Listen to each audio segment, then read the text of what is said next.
Bueno, pues no porque vayamos con retraso, sino porque ya sabéis que los retrasos son de la gramática aquí. Hoy tenemos a Manuel García, que aunque es granadino de Huesca, pero lleva afincado en Sevilla ya hace 30 años, ¿no? Desde los 14. Y bueno, él no solo es poeta, sino es editor. Yo durante más de 20 años la editorial Puente Lunete. Hoy en día está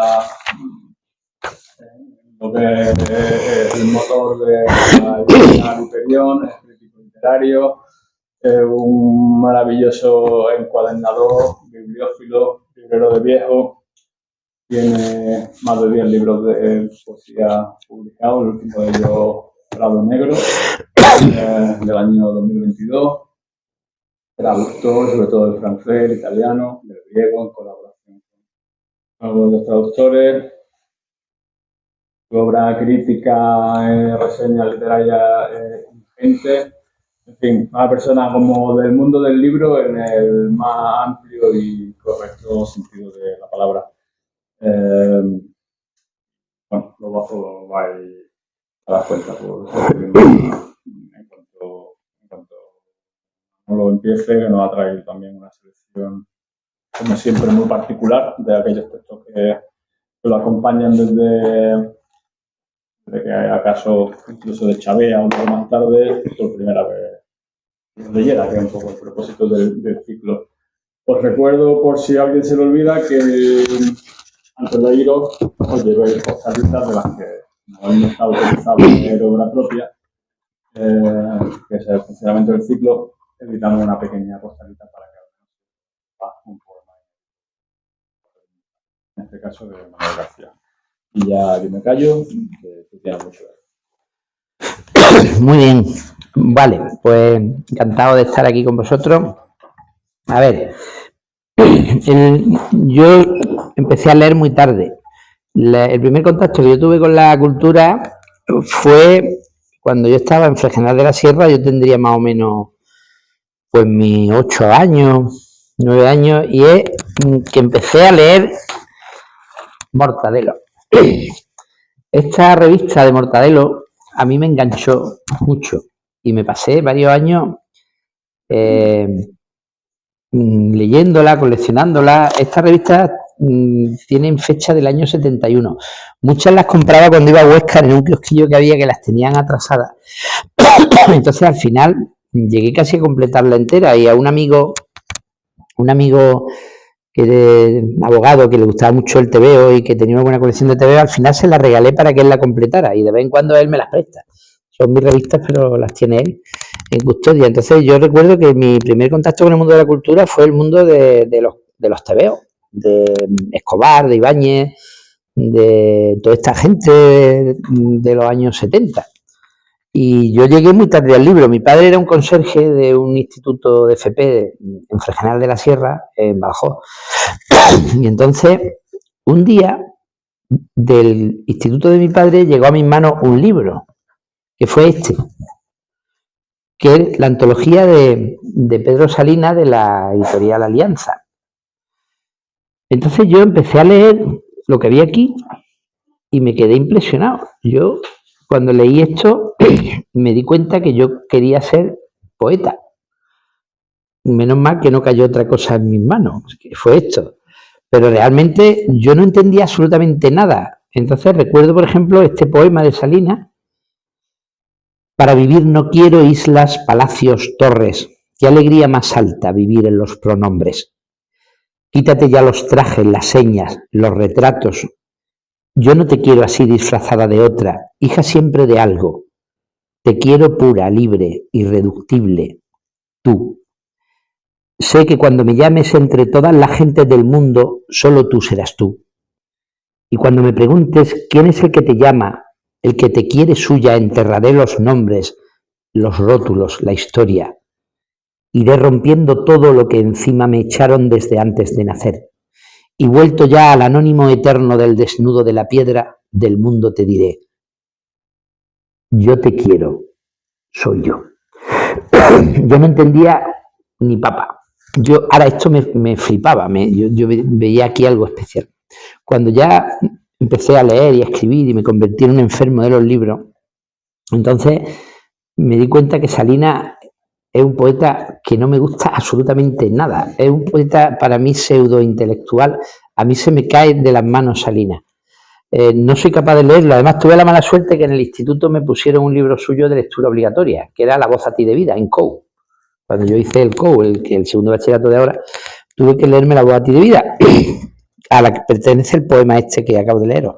Y realmente yo Salinas lo considero bastante malo, abiertamente, además lo digo sin ningún pudor. Y sin embargo hay otros del 27 mil veces mejor que Salinas, como Pedro García, o por ejemplo Damaso Alonso, que han sido olvidados como poetas. Pero bueno, es lo que me marcó. Realmente en la vida tenemos gestos o casualidades que nos marcan para siempre y luego de mayores aprendemos las cosas y nos gustan o no nos gustan, pero aquello pasó y forma parte de mi biografía poética. Fue mi primera lectura, ese libro, ¿vale? Recuerdo que por aquella época yo sabía que el mundo del libro me interesaba, entonces, pero no sabía nada, yo era muy chico, tenía 8 o 9 años. Y entonces me regalaron en una Navidad, cayó en mis manos un libro de astronomía. Y entonces yo dije, voy a escribir un libro. Y copié todo el texto del libro en una libreta. Y yo pensé que eso era escribir un libro. Y entonces fui corriendo y se lo enseñé a mis padres. Mira, papá, he escrito un libro. Y entonces empezó a mirarlo y dice, anda, ya estás tonto que... Entonces, pues, me sentí muy decepcionado, pero yo tenía ese punto de inocencia absurda. Entonces yo copié un libro de astronomía y pensé que había escrito un libro. En mi casa no había libros, mis padres no eran lectores. Mi madre solo tuvo en Huéscar un año de colegio porque era de una familia humilde de gente de campo y entonces pensaban que la niña no podía estudiar porque eso era tiempo que estaba perdiendo en vez de estar en la casa con las cosas del campo, ayudando a sus hermanos que tenían tierra. Mi abuelo Julián tenía tierra, entonces mi madre nunca no iba a aprender ni a leer ni a escribir. Pero tuvo la suerte de que una farmacéutica de allí, de la familia, la hija de don Pascual Dengra, que era farmacéutica, la única de su promoción en la República, que tiene puesto allí en la farmacia, ella ya murió, ¿no? Pero tenía puesto la típica foto de Orla del año 33 y era la única mujer. Pues el padre se empecinó en que la mujer fuera farmacéutica y además era maestra de escuela. Y entonces le pilló cariño a mi madre y se fue un día a casa de mi abuelo y le dice, Julián, esta niña se viene a la escuela porque la voy a meter yo. Claro, mi abuelo no tuvo huevo de decirle a la hija de don Pascual Dengra, que era el señorito culto de Huéscar, que no. Y entonces estuvo unos meses en el colegio hasta que los hermanos protestaron porque la niña, en vez de trabajar, estaba haciendo el tonto en la escuela. Y entonces la sacaron de la escuela, pero ya esa mujer, esa hija de don Pascual Dengra, se la llevó a su casa y la acabó de enseñar a leer y a escribir. El recetario de cocina que tiene mi madre, que ya murió, lo tengo yo en casa con su letra llena de falta de ortografía. A veces me decía que yo le copiara la receta cuando era chico. Entonces yo vengo de una familia sin libros. En mi casa había una Biblia que nadie había leído y luego había un libro que yo no sé por qué estaba allí, de un tal Gironella, que se llamaba Los cipreses creen en Dios. Es un libro que está en todas las casas. Eso fue una tirada de Planeta monstruosa de yo no sé cuántos millones de ejemplares y acabó en todas las casas, yo no sé. Y Gironella era un narrador muy malo del franquismo que no vale ni para... los libros de Gironella no valen ni para arder. Los mete en una chimenea y la apaga. Soy un experto en libros. Yo tengo una biblioteca está feo que lo diga, pero yo tengo una biblioteca de 30.000 libros repartidos en 3 casas. Una en Huéscar, otra en Sevilla y otra en un almacén de aquí de Granada, de Atarfe. Y todos los libros los he usado, o los he comprado, o los he vendido, o los he robado, o los he encuadernado, en fin, por lo que sea. Entonces ese fue mi primer contacto con la cultura y con la poesía. Salinas, gracias a este libro yo me he hecho poeta. Luego, con el paso del tiempo vienen las casualidades. Yo tenía un paisano de Sevilla, que era Tomás Rebelles, que me dijo un día, oye, yo conozco a 2 amigos que son muy cachondos, que uno es un poeta muy bueno, que se llama Antonio Carvajal. Y dice, ¿tú quieres que te los presente? Yo tenía 14 años y estaba estudiando segundo de BUP, que equivale a lo que ahora sería tercero de la ESO.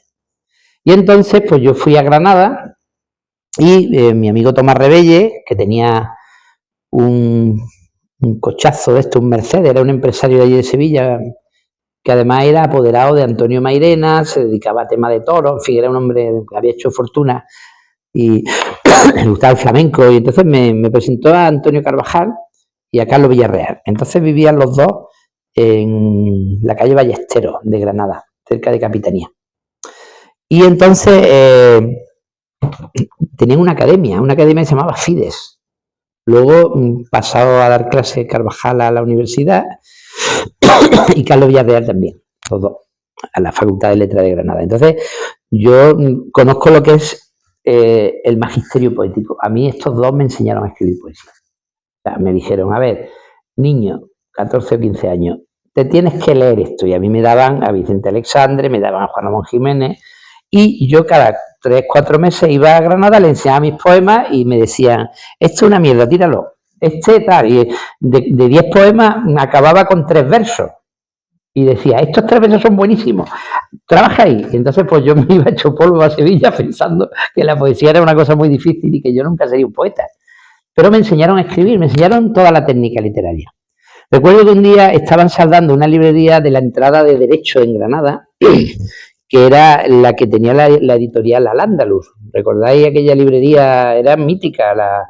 Allí estaba Rafael Juárez, allí había gente que luego yo he conocido mucho, claro, digamos que yo revengo de esa gente.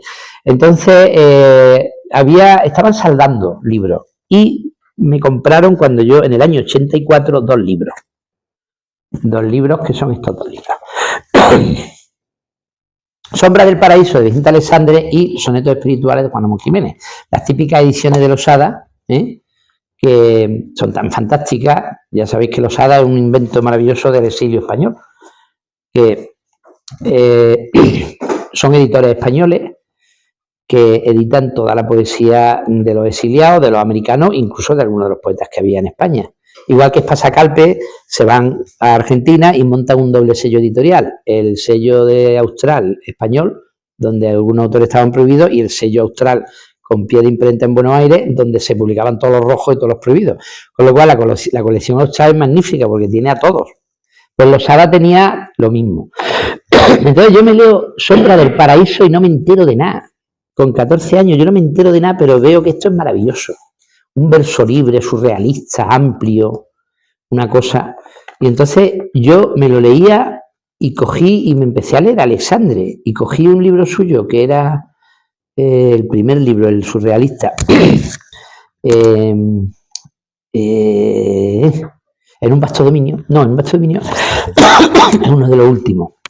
Bueno, ahora lo digo. Y realmente me leí un poema que se llama Canción a una muchacha muerta. Y aquello me transformó. Yo cuando leí aquel poema no había leído nunca nada tan hermoso. Y paralelamente, como esta gente me insistía mucho, pues el endecasílabo, el soneto, y ya voy avanzando en el instituto y cometo el error de matricularme en filología. Y entonces descubro el gran siglo de oro. Descubro a todos los sevillanos, que son magníficos, a Juan de Arguijo, a Francisco de Rioja, a Fernando de Herrera, conozco a Góngora de verdad, me meto en el granadino Pedro Soto de Rojas, y yo cuando veo ese mundo poético digo, Virgen Santa, qué cosa más bonita. Y claro, lo bueno es que luego cuando leo esto, me di cuenta que lo que hace Juan Ramón Jiménez es exactamente lo mismo. Entonces empiezo a memorizar poemas y a recitarlos de memoria para hacer técnica. Y entonces hay algunos sonetos que me los he aprendido de memoria, de tanto recitarlos mientras, yo qué sé, iba en bicicleta o hacía cualquier cosa. Por ejemplo, de este me sé algunos, y además los recito de vez en cuando en clase, se quedan los alumnos flipados cuando ven que me voy andando por allí, que no tengo... Por ejemplo, el soneto Nada, que me ha influido mucho, sobre todo por... Es que Juan Ramón es muy complejo, ¿no? Por la concepción de la poesía. A tu abandono pongo la elevada torre de mi divino pensamiento. Subido en ella, el corazón sangriento verá la mar por él empurpurada. Fabricaré en mi tronco la alborada, mi lira guardaré del vano viento, buscaré en mis entrañas mi sustento, mas, ay, ¿y si esta paz no fuera nada?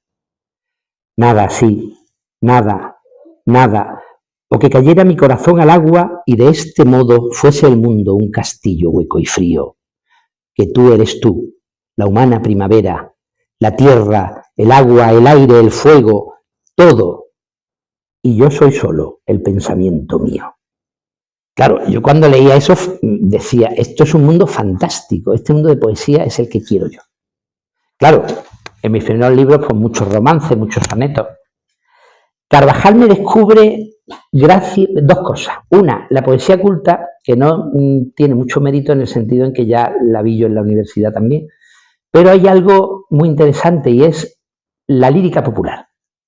El oído que tiene Carvajal para la lírica popular también me mete totalmente en la poesía del pueblo, es decir, me mete en el flamenco, me mete en los romances, me mete en ese mundo maravilloso de la rima-sonancia, y entonces yo empiezo a hacer romances, claro. Entonces, por aquella época, de aquellos viajes adolescentes a Granada, tengo algunas de estas ediciones de Carvajal, todas con dedicatorias muy rimbombantes, del año 80 y tanto, y claro, con unos romances maravillosos. Y eso es la poesía del pueblo, la poesía que a mí de verdad me llega. Entonces os voy a leer un poema suyo, de los que me gustaban tanto en esa época.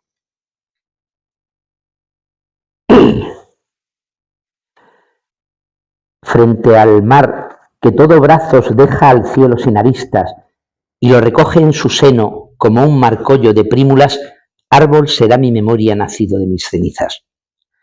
Junto al río que garganta de parábolas y prismas dispara la luz menuda de su blanda artillería, árbol será mi memoria nacido de mis cenizas.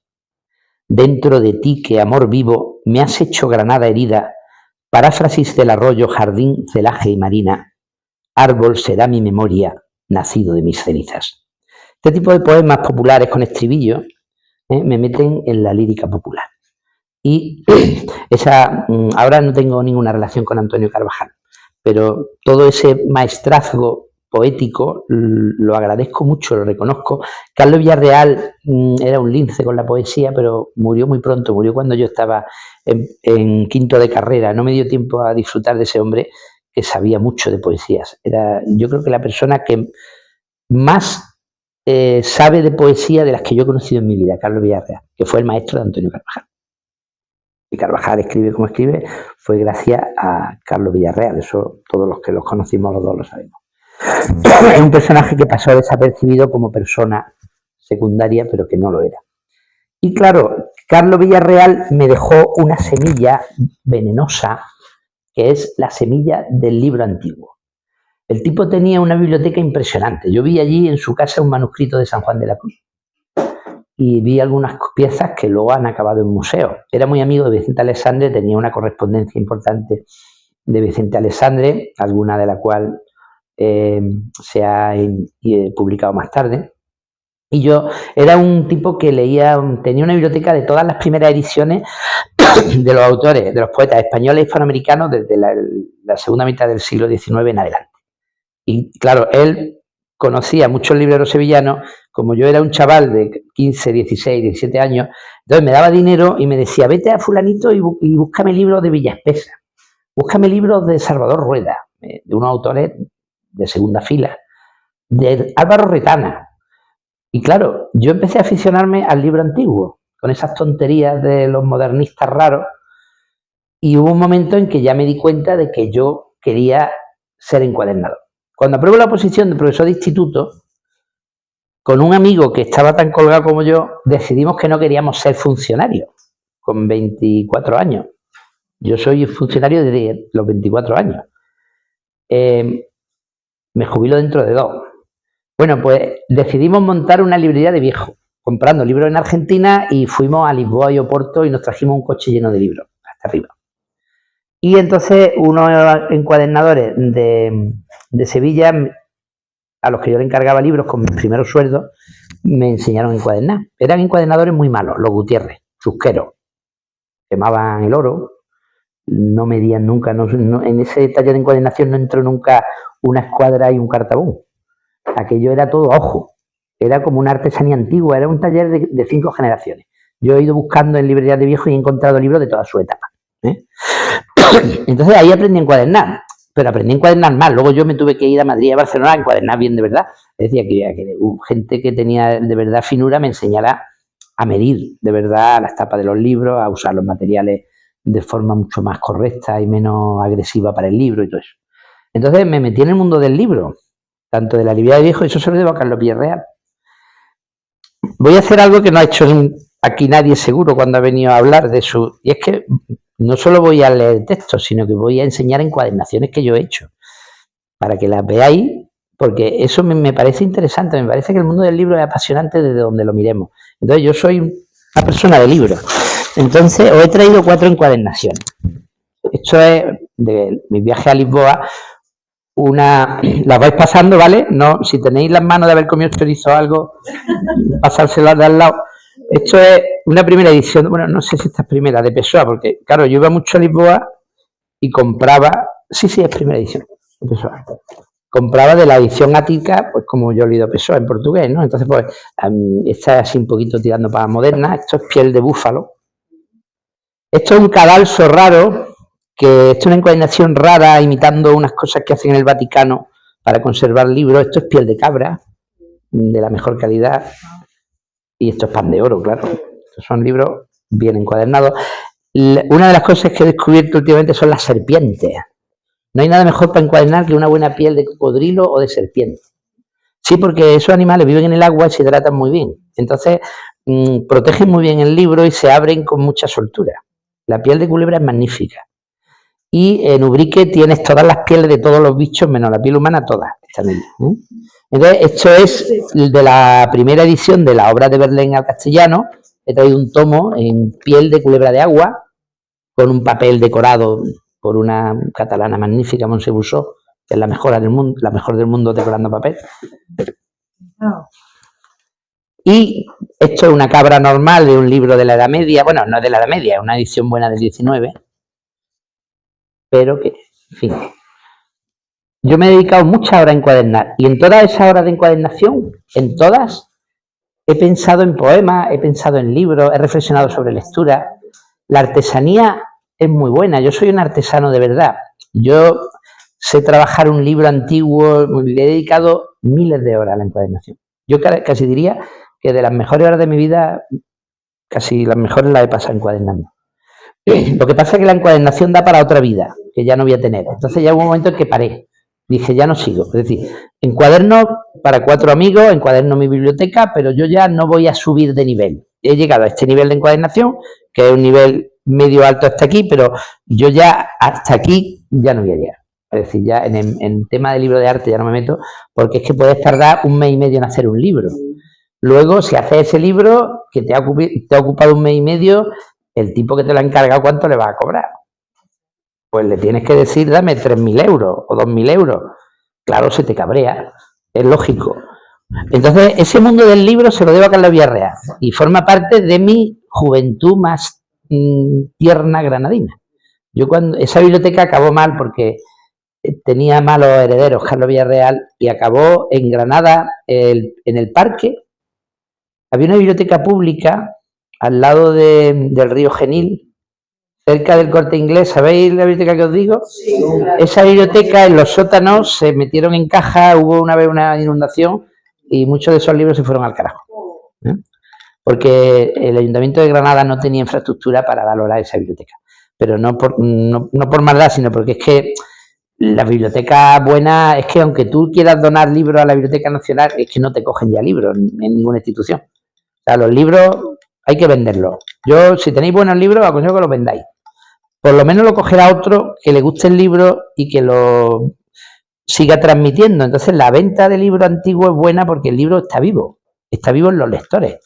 Y todos los libros que veis ahí, esos libros tienen una segunda, tercera, cuarta o quinta vida. Mientras que dejarlo en una casa pillando polvo, como que no. Bueno, si seguimos, yo siempre he creído en el magisterio poético, y el magisterio poético que hicieron conmigo lo he hecho yo con otros, no con muchos, pero sí que de vez en cuando he descubierto algún poeta joven, algún alumno mío con 14 o 15 años, me da cuenta que era un poeta de sangre, que tenía muy buen oído y que además tenía buena disposición para la poesía, buena creatividad, y yo he ayudado a más de uno a publicar. Lo he hecho siempre y lo seguiré haciendo. Yo creo en el magisterio poético. Me parece algo como la amistad. Tú eliges a las personas por azar. Me parece como azaroso. Cuando llega a la universidad me meto en la gran literatura clásica, ¿vale? Y entonces empiezo a leer a toda lo he dicho antes, la poesía del barroco y la lírica popular del siglo de oro. Y me quedo muy impresionado. Entonces, claro, también leo a los modernos, empiezo a hacer lecturas sistemáticas. Yo tengo mucha capacidad lectora y cuando estaba en mi último año de carrera, primeros de oposición, o primeros no, yo solo estuve un año preparando la oposición, y luego en mis primeros años de profesor yo era de los que decía, a ver, Baroja, los 8 tomos de las obras completas de Biblioteca Nueva, enteros. Así, pero levantándome a las 5 de la mañana, leyendo en los ratos libres. A veces lo que hacía era que para no aburrirme mucho de Baroja me cogía las obras completas de Azorín, iba alternando Azorín con Baroja. Y claro, yo descubro el modernismo, el 98, descubro la gran narración y descubro un autor que me deja totalmente flipado, que es Gabriel Miró. Y Gabriel Miró me hace todo el léxico de mi poesía. Cuando yo me meto y leo un libro de Gabriel Miró que se llama Figuras de la Pasión del Señor, que cuenta la muerte, el Nuevo Testamento, desde un punto de vista totalmente ateo y laico.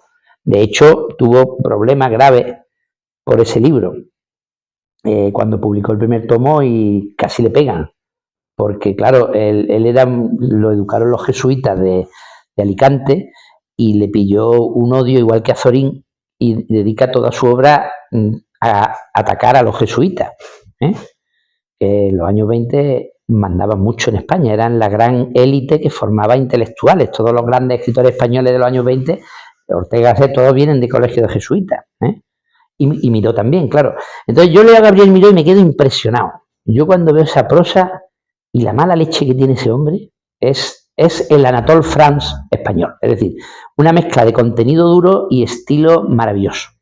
Y entonces me pongo a leer prosa. Y paralelamente Baroja. Baroja me parece la leche. Entonces vamos por partes, porque estoy mezclando muchas cosas.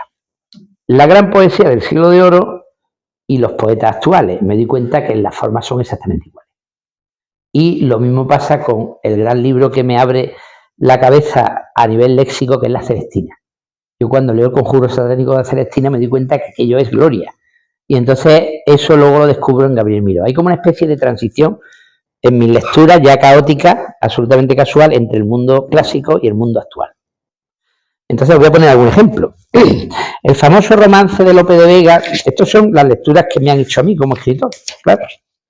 El famoso romance de Lope de Vega, A mis soledades voy, de mis soledades vengo, que todos conoceréis o habréis escuchado alguna vez, ¿no? Yo digo, esto me suena. Luego me leo Antonio Machado y claro, de ahí saca Antonio Machado su poema literal, he andado muchos caminos. Por ejemplo, os leo, a mis soledades voy, de mis soledades vengo, porque para andar conmigo me bastan mis pensamientos. No sé qué tiene la aldea donde vivo y donde muero, que con venir de mí mismo no puedo venir más lejos. Ni estoy bien ni mal conmigo, mas dice mi entendimiento que un hombre que todo es alma está cautivo en su cuerpo. Entiendo lo que me basta, y solamente no entiendo cómo se sufre a sí mismo un ignorante soberbio. De cuantas cosas me cansan fácilmente me defiendo, pero no puedo guardarme de los peligros de un necio. Virtud y filosofía peregrinan como ciegos, el uno se lleva al otro llorando y van pidiendo. Dos polos tiene la tierra, universal movimiento, la mejor vida el favor, la mejor sangre el dinero. Oigo tañer las campanas y no me espanto, aunque puedo que en lugar de tantas cruces haya tantos hombres muertos. Mirando estoy los sepulcros cuyos mármoles eternos están diciendo sin lengua que no lo fueron sus dueños. Oh, bien haya quien los hizo, porque solamente en ellos de los poderosos grandes se vengaron los pequeños. Fea pintan a la envidia. Yo confieso que la tengo de unos hombres que no saben quién vive pared en medio, sin libros y sin papeles, sin tratos, cuentas ni cuentos. Cuando quieren escribir, piden prestado el tintero. Sin ser pobres ni ser ricos, tienen chimenea y huerto. No los despiertan cuidados, ni pretensiones, ni pleitos. Ni murmuraron del grande, ni ofendieron al pequeño. Nunca como yo firmaron para bien, ni pascuas dieron. Fijaros lo que dice, ¿eh? Cómo le gusta a la gente humilde, que no se mete con nadie, que vive su vida humildemente, que no tiene prácticamente nada, pero no necesita nada para vivir. Entonces, claro, esto es Antonio Machado. He andado muchos caminos, he abierto muchas veredas, he navegado en 100 mares y atracado en 100 riberas. En todas partes he visto caravanas de tristeza, soberbios y melancólicos, borrachos de sombra negra y pedantones al paño que miran, callan y piensan que saben porque no beben el vino de las tabernas. Mala gente que camina y va apestando la tierra. Y en todas partes he visto gentes que danzan o juegan, cuando pueden y laboran sus 4 palmos de tierra. Nunca si llegan a un sitio preguntan a dónde llegan. Cuando caminan cabalgan a lomos de mula vieja y no conocen la prisa ni aun en los días de fiesta. Donde hay vino, beben vino. Donde no hay vino, agua fresca. Son buenas gentes que viven, trabajan, pasan y sueñan y en un día como tantos descansan bajo la tierra. Te das cuenta cómo la poesía clásica y la poesía de la gente del 98 es prácticamente la misma. Toman las formas, toman los contenidos, solo que ha cambiado el mundo. Claro, el mundo después de la Revolución Francesa se transforma totalmente. En esto de los juegos, de las formas clásicas y de las formas modernas, siempre me muevo yo. Entonces, lo que, por ejemplo, voy a leer un ejemplo de cómo... Estos son los poemas que han marcado mi poesía, por eso los traigo aquí, ¿vale? Ninguno es mío. A mí esta gente me ha prohibido que lea poemas míos. De otra forma, yo voy a leer una cosa sobre mi biblioteca para que entendáis ciertas cosas. Me voy a saltar la regla en uno. A ver, Góngora. Como Góngora, que era un tío muy feo, que le iba mal con las mujeres y que además tenía que pagar por ellas, pues escribe siempre mal del amor. Y hace un soneto maravilloso criticando el amor. La dulce boca que a gustar convida un humor entre perlas destilado y a no envidiar aquel licor sagrado que a Júpiter ministra el garzón de Ida, amantes no toquéis si queréis vida.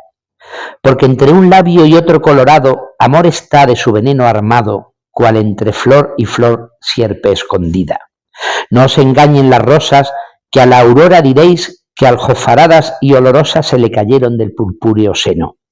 Manzanas son de tántalo y no rosas, que pronto huyen del que incitan ahora y solo del amor queda el veneno. Esa es la mala leche de Góngora, ¿vale? O sea, el típico tío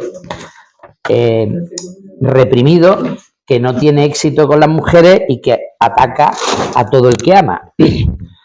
Versión moderna de Antonio Carvajal.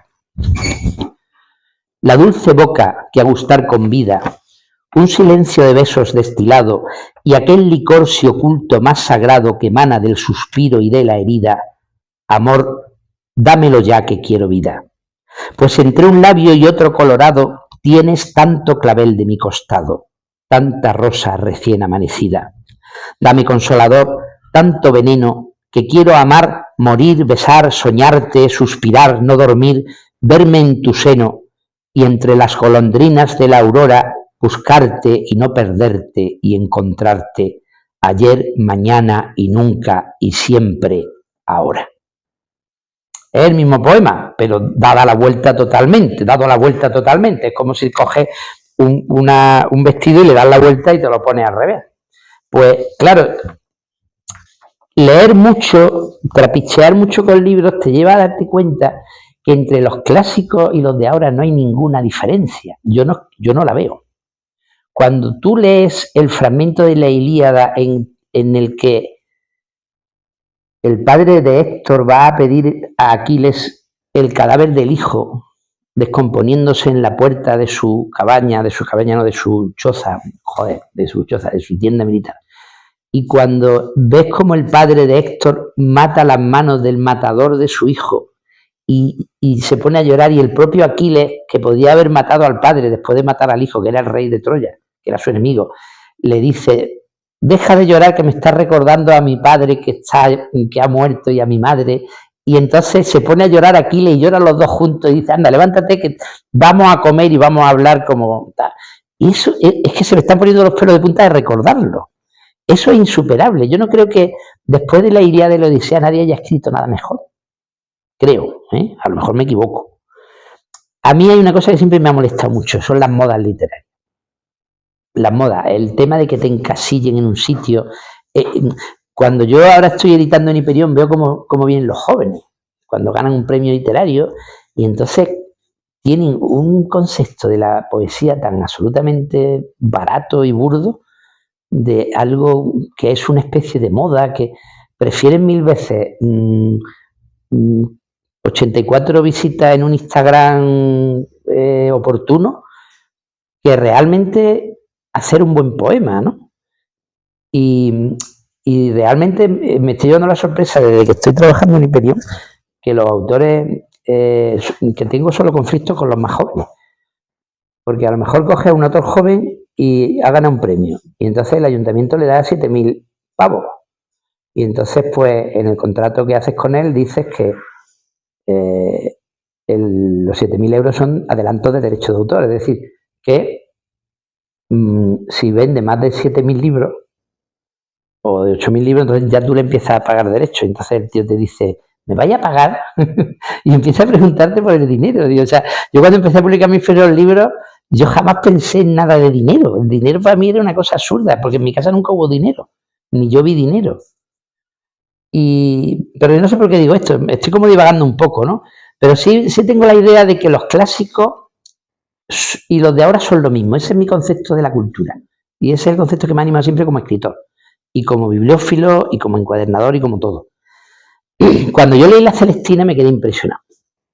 La Celestina tiene varias partes, en concreto 2 partes. Una es, lo voy a buscar en el móvil porque es que es más fácil.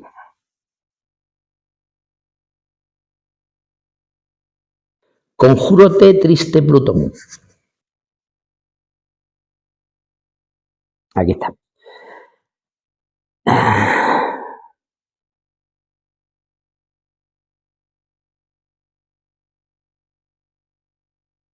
A ver, no estaba.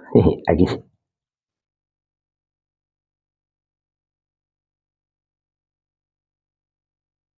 Vaya, hombre.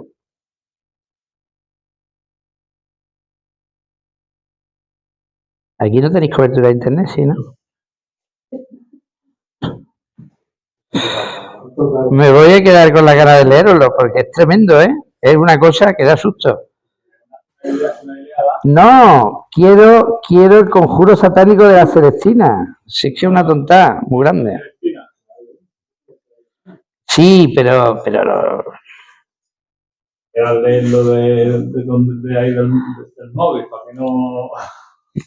¿Era una Celestina? Pero es que no me acuerdo en qué tratado estaba, ¿sabes? A ver, voy a buscarlo de otra manera y si no lo dejo. Conjuro satánico de la Celestina.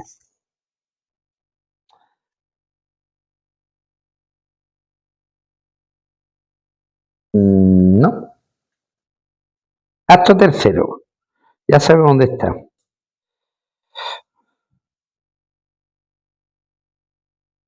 Venga, pues vamos a buscar el acto tercero y ya está. Tampoco es tan complicado.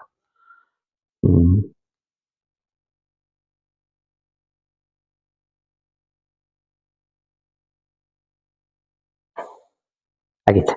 Cuando yo me leí La Celestina, yo me la leí en el instituto obligado por un malvado profesor de instituto que le hacía a los alumnos lo que le hago yo a los míos, ¿vale?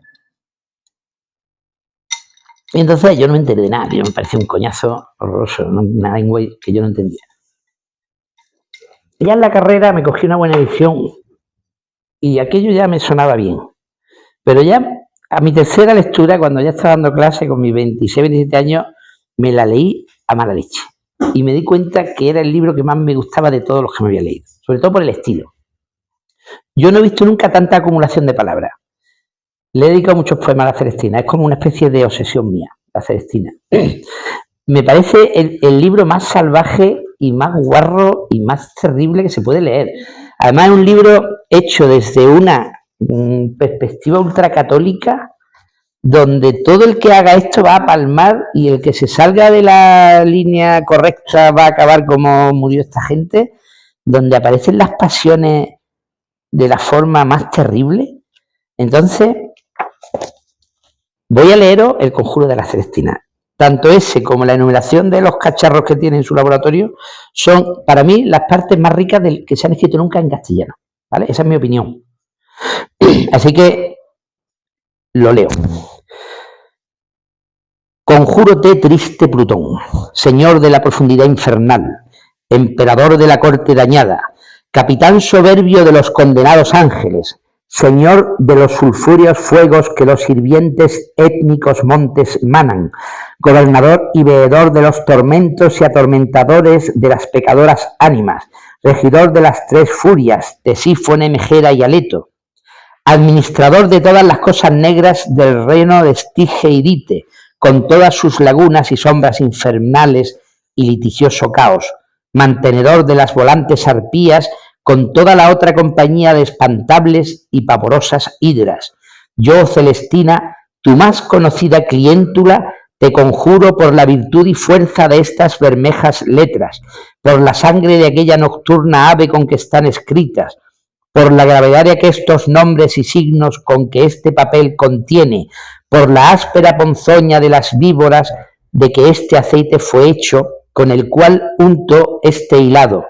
Venga sin tardanza a obedecer mi voluntad, y en ello te envuelvas, y con ello estés sin un momento te partir, hasta que Melibea, con aparejada oportunidad que haya, lo compre, y con ello de tal manera quede enredada, que cuanto más lo mirare, tanto más su corazón se ablande a conceder mi petición. Y se le abras y lastimes del crudo y fuerte amor de Calisto, tanto que despedida toda vergüenza se descubra a mí y me galardone mis pasos y mensaje, y hecho esto pide y demanda de mí a tu voluntad. Si no lo haces con presto movimiento, me tendrás por capital enemiga. Heriré con luz tus cárceles tristes y oscuras, acusaré cruelmente tus continuas mentiras, apremiaré con mis ásperas palabras tu horrible nombre, y otra vez te conjuro. Así, confiado en mi mucho poder, me parto para allá con mi lado, donde creo que ya te llevo envuelto. Fijaros qué cosa. Hace un conjuro satánico. Satanás se mete en el hilado que ha untado previamente de una serie de guarrerías, que si veneno de víbora, que si aceite serpentino, que si sangre de murciélago. Todo eso va y se mete en casa de Melibea con el pretexto de venderle hilo y otras cosas de costura, y ella, cuando toca ese hilo, el demonio se le mete dentro. Es que es la maldad humana. La Celestina es la maldad, y todo lo que hace Celestina es provocar muerte a su alrededor, engañar, meter veneno en la gente. ¿Cuántas personas hemos visto así en la vida? Yo he visto unas pocas. Yo no digo que la magia negra exista, yo no creo en nada de eso, ¿vale? Pero sí que me parece impresionante el personaje de Celestina, a mí me sobrecogió. Y cuando ya descubrí el estilo de la Celestina, es verdad que yo tengo esa tendencia a un estilo con muchas palabras, un poquito complicado, muy rico, aunque a mí realmente lo que me gusta es la lírica popular, ¿eh? Y mi poesía es muy sencilla, no suele tener palabras raras nunca, ¿eh? Pero esto de la Celestina a mí me volvió loco. Y claro, de esa prosa llego al moderno. Gabriel Miró. Gabriel Miró es un escritor que no lee nadie, a pesar de que hay tres ediciones de sus obras completas, o sea que se ha leído mucho. Está la primera edición de... Esta encuadernación es mía, ¿vale? Esto era rústica, ¿eh? La primera edición de Biblioteca Nueva, que es una editorial que todavía existe, de sus obras completas. Luego se publica un tomo solo y luego se publica en Aguilar. Hay un tomo de Miró y luego se publica en una caja de ahorro de allí de la zona de Alicante, que publica su obra completa. Y luego una cuarta edición en una editorial de Cataluña que publica una edición de clásicos muy buena, que ahora no me acuerdo. Son unos tomos en cuarto muy bien editados, con papel biblia. En fin, que Miró, en teoría debería ser un clásico, pero nadie lo ha leído. No voy a preguntar, porque no estoy en una clase, que levante la mano quien ha leído a Gabriel Miró, ¿vale? Pero que sepáis que es cojonudo. Y yo lo sigo leyendo. Ya me cuesta mucho leerlo, porque cuando yo descubrí a Miró tenía 20 y pocos años, 22, 23 años. Y entonces yo lo que hacía era que me compraba libretas viejas y llenaba las libretas de palabras de Miró, de frases de Miró. Luego me estudiaba esas palabras y luego las metía en mis poemas. Y aquello sonaba como Dios. Y claro, sin embargo, el Miró que a mí de verdad me afecta no es el brillante, el que describe la muerte de Cristo, que da susto leerlo, porque el lenguaje más salvaje y más naturalista que hay, sino el que cuenta la crueldad de la gente del campo, igual que hace Juan Ramón Jiménez en Platero y yo. Ese es el Miró que me conmueve de verdad. Os leo uno de los fragmentos que más me ha influido y me ha sorprendido de Gabriel Miró. Él tiene un alter ego, un heterónimo que es un tal Sigüenza, que es él. Entonces Sigüenza va paseándose por la típica playita de Benidorm, Mediterráneo transparente, pececitos en el agua, lo podéis imaginar, ¿no? Todo esto en 1916-17, cuando el Mediterráneo tenía menos porquería de la que tiene ahora, ¿vale? Ve unos niños jugando. Mirando estaban Sigüenza y su amigo este retazo de vida submarina, cuando pasaron unos chicos que traían un perrillo blanco, jovial, ganoso de bullicio y de fiesta, según brincaba para lamer las manos de los muchachos. Ellos se reían, acariciándole y untándole el hocico con el companaje de sus meriendas, para verle torcer golosamente la roja lancilla de su lengua.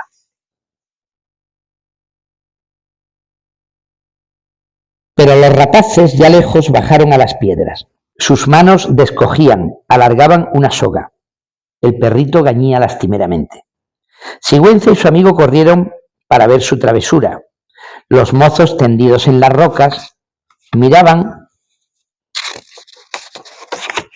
el fondo que allí estaba del todo transparente. ¿Qué hicisteis del perro? ¿Se escapó de vosotros? No, señor, aún puede verlo. Se acercó Sigüenza. El perrito se retorcía ahogándose con los ojos muy abiertos, mirando a sus amigos que le habían atado al cuello y a los brazuelos una piedra muy gorda para que no se levantase. Y los ojos del animal tenían una angustia y una esperanza humanas. Veía tan cerca las manos que había lamido, hacía tan poco que le habían agasajado, hasta le dieron de merendar como si fuera un chico pequeño de la misma escuela. ¿Cómo iban a dejarlo morir? Eso no era más que para divertirse asustándolo. Y sí que lo dejaron que se ahogase. Cuando Sigüenza se asomó, ya estaba resignada la víctima. Había doblado la cabeza y murió. Sigüenza les insultó enfurecidamente, y ellos, entre pesarosos y risueños, le dijeron con sencillez: si ha sido sin querer, le queríamos mucho, pero estaba la mar tan quieta y tan clara que sin pensarlo, pues lo atamos para ver cómo se ahogaba un perro y todo lo que hacía. Y se quedaron mirando la paz y hermosura de la tarde, que eran como un perfume que llegaba a todos los corazones. Fijaros qué mala leche. Lo que acaba de contar, y después de lo que acaba de contar, termina el texto diciendo que se quedaron mirando la paz y hermosura de la tarde, que eran como un perfume que llegaba a todos los corazones. Ese contraste tan brutal entre la belleza de la tarde y la crueldad de los niños, ese es Miró en estado puro. Miró debe ser el escritor más morboso que yo he leído.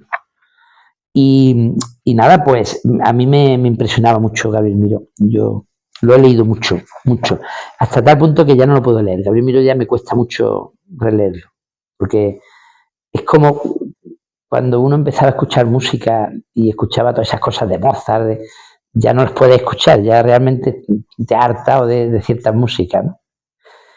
Bueno, pues yo casi creo que me han influido más los narradores que los poetas, es decir, en los últimos años de mi vida. Y yo, la verdad es que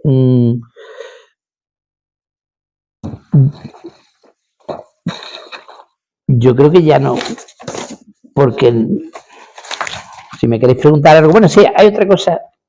Se ha escapado Baroja y he traído un texto de Baroja. A mí Baroja me ha influido mucho. Yo edité en cátedra las poesías completas de Baroja. Baroja es un poeta bastante malo, pero con cosas muy raras. Entonces, el gran Baroja es el de los primeros libros y tiene unos poemas en prosa en medio de sus novelas impresionantes. Eso ha influido mucho en mí porque yo empezaba a utilizar mucho la métrica. Yo nunca fui capaz de escribir en verso libre. Lo intenté. Hay un libro donde tengo algunos poemas en verso libre. Y al final recurrí al poema en prosa. Entonces, métrica, poema en prosa. Entonces, pues el poema en prosa me viene de Baroja. Baroja tiene 6 o 7 poemas en prosa en Camino de Perfección, en La Busca, en las primeras novelas, las de el Baroja jovencito. Y entonces os voy a leer uno de esos poemas en prosa. Este libro se me quedó a medio encuadernar. Este era el que yo lo tengo anotado en mi época de la universidad. Y aquí tengo el poema de Baroja que más me gusta. Yo estoy convencido de que Baroja lo escribía aparte y luego lo metía en las novelas, es decir, que no le salía en la novela, sino que el tipo trabajaba por una parte el poema en prosa y por otra parte sus novelas.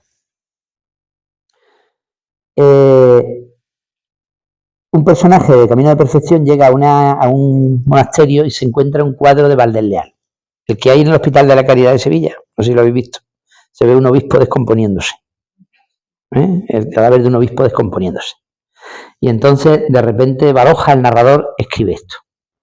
Qué hermoso poema el del cadáver del obispo en aquel campo tranquilo. Estaría allá abajo con su mitra y sus ornamentos y su báculo, arrullado por el murmullo de la fuente. Primero, cuando lo enterraran, empezaría a pudrirse poco a poco. Hoy se le nublaría un ojo y empezarían a nadar los gusanos por los jugos vítreos. Luego el cerebro se le iría reblandeciendo. Los humores correrían de una parte del cuerpo a otra y los gases harían reventar en llagas la piel.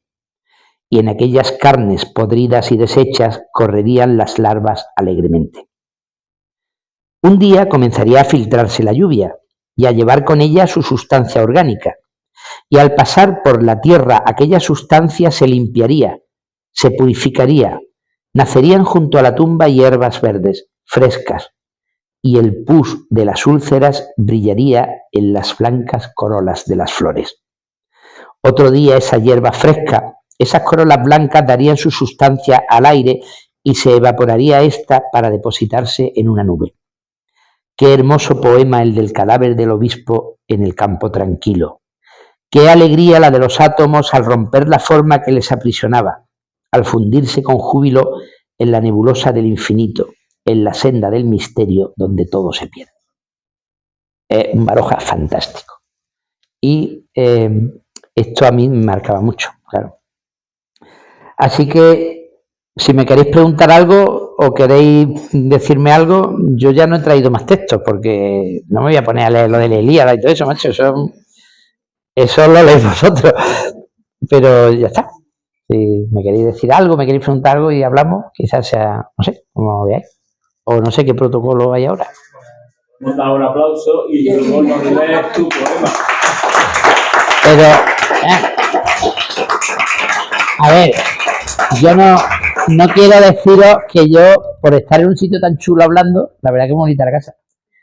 Casi pagaría, pero no, como me tenéis que pagar, no quiero yo decirlo. No sea que digan, oye, mi poema no me lo sé, Claro, sí. A ver, que, vamos, se ve que hay un montón de... Sí, sé mucho porque he leído mucho. Claro. Pero es que ahora la madre poetas, pero ¿y de poetas mujeres no te gusta ninguna? Poetas mujeres sí, me gustan muchas.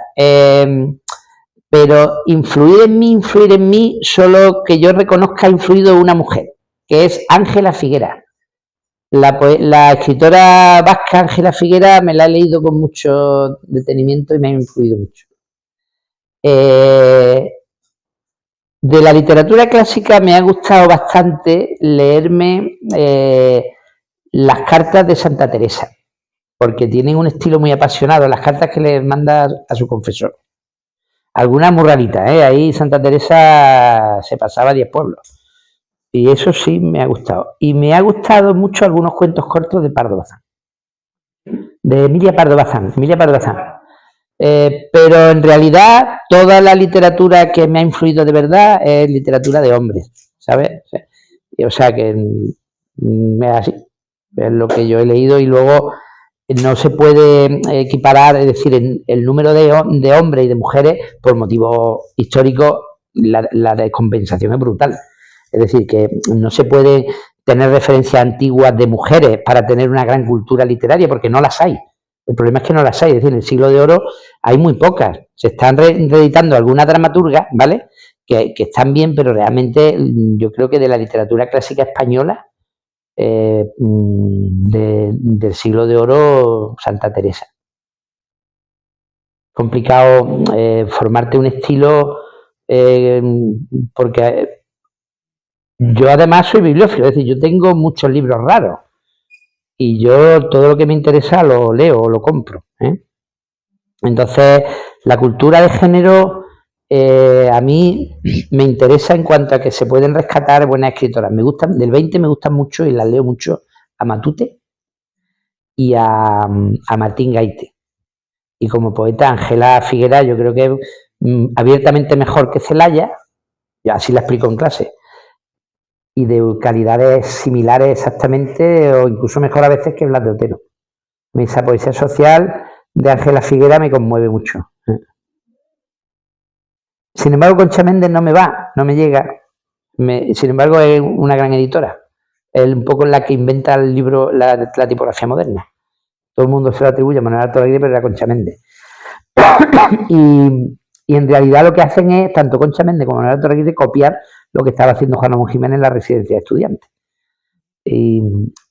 Pero como poeta, Concha Méndez es muy flojita, no, a mí no me interesa. O sea, comparar con Lorca o con Cernuda, no. Y bueno, sí, podría haber leído alguna filósofa, pero es que no me gusta la filosofía, me aburre mucho la filosofía, pero hay buenas filósofas también en el siglo XX en castellano. ¿Este es el poema que yo he hecho? ¿Este? Bueno, el que nos mandaste, ya no sé si lo has hecho tú.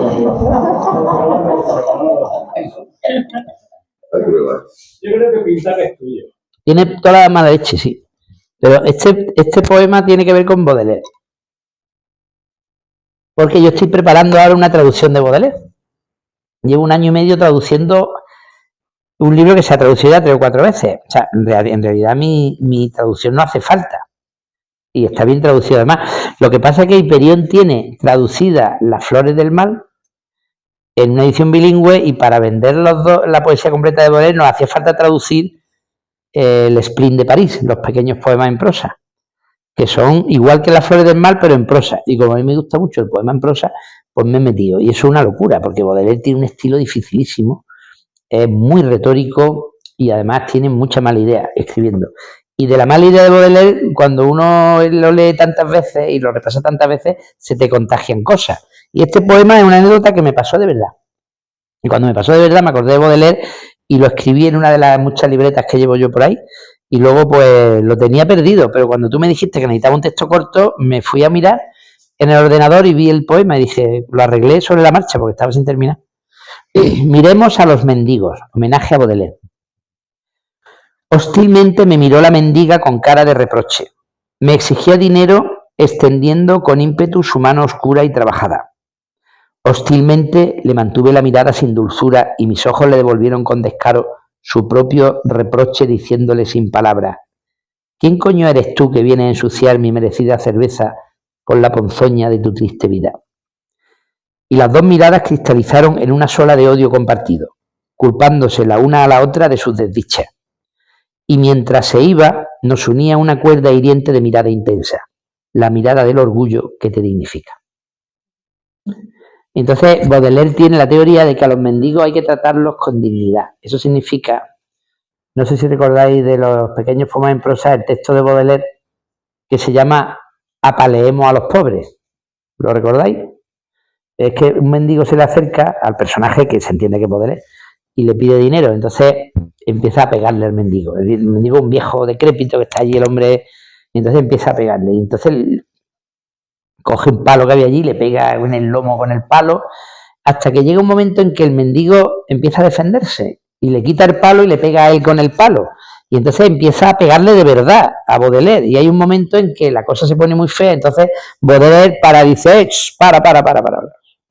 Acaba de recuperar tu dignidad. Ahora vamos a compartir la pasta que yo tengo. Entonces lo invita y le da la mitad de su dinero.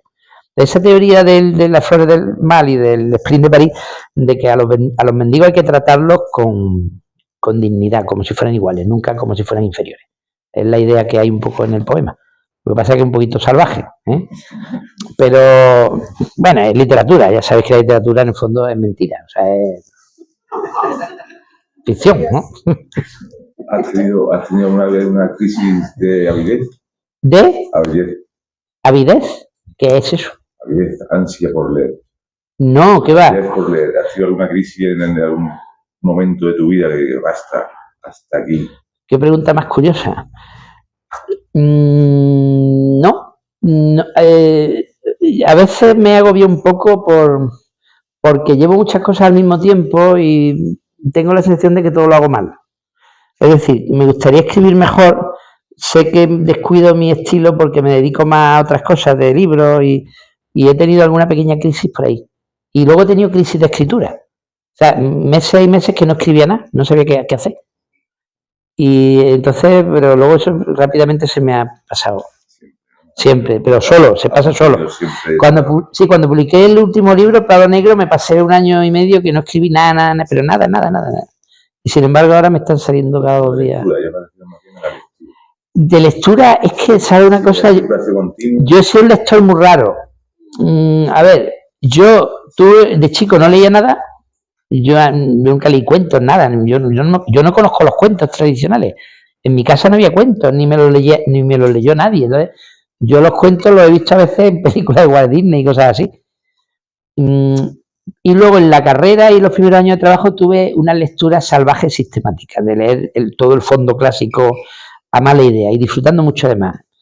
Y luego ya empecé a leer solo lo que me da la gana.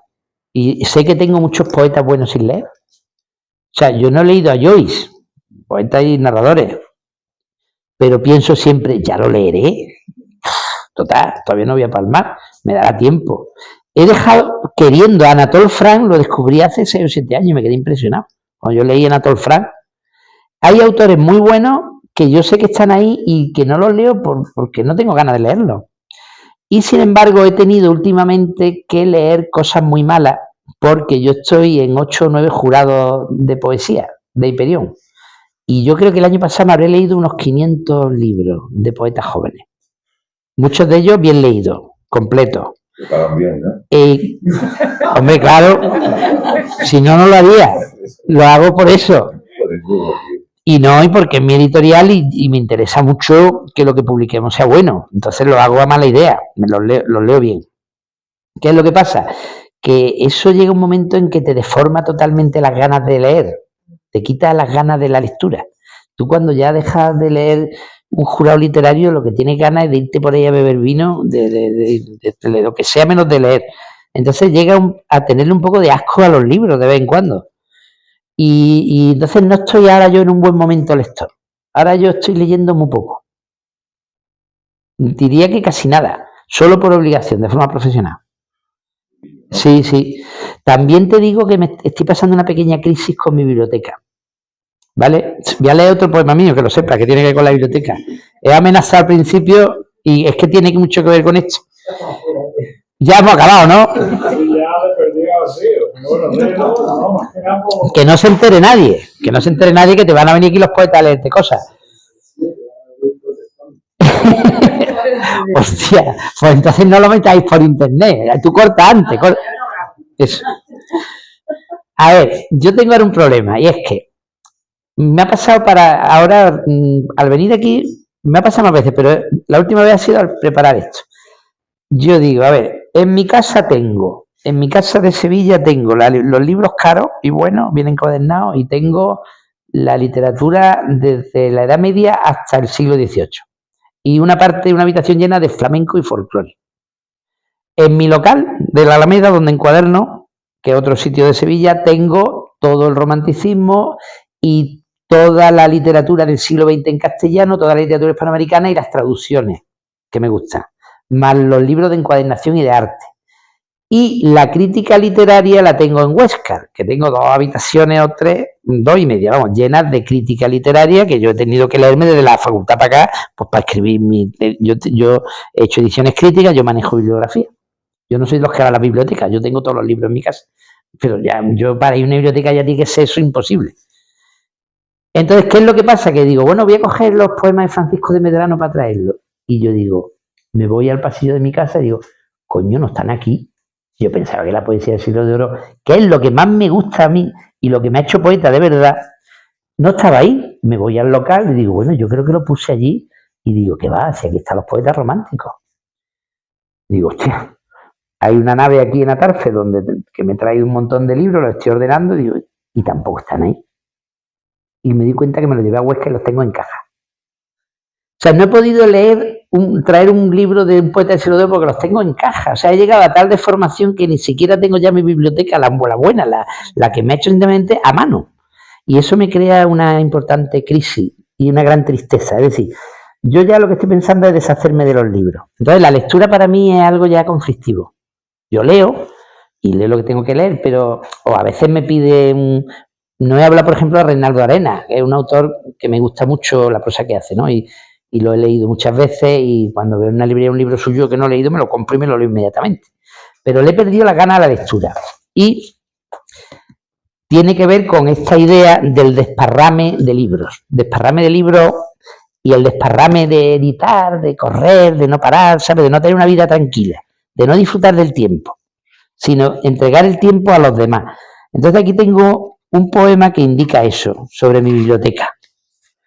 Hace más de 35 años inauguré mi biblioteca con una obra de Pedro Salinas que hoy detesto.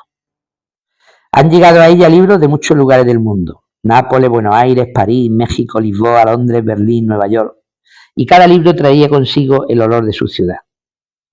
Y cuando ahora me dedico de nuevo por primera vez a ordenar, catalogar, leer, releer, comprar y vender mis libros, mi ánimo entra en un círculo melancólico del que no sabe salir, porque mientras más los necesito, más ganas tengo de deshacerme de ellos. Realmente no sé si amo mis libros. Ordenarlos, completar obras, limpiarlos, encuadernarlos, colocarlos, leerlos. Y cuánta vida afuera por vivir, cuántas ciudades por conocer. Entonces, ahora tengo ese estado de que no tengo muchas ganas de leer. Y no voy a leer, me refiero, cuando me lo pida el cuerpo y me encuentre un libro, me lo leeré. Porque es una situación un poco de caos que siento. Así que hemos acabado de forma melancólica. Muchas gracias, Manolo. Muy bien, a vosotros. Gracias.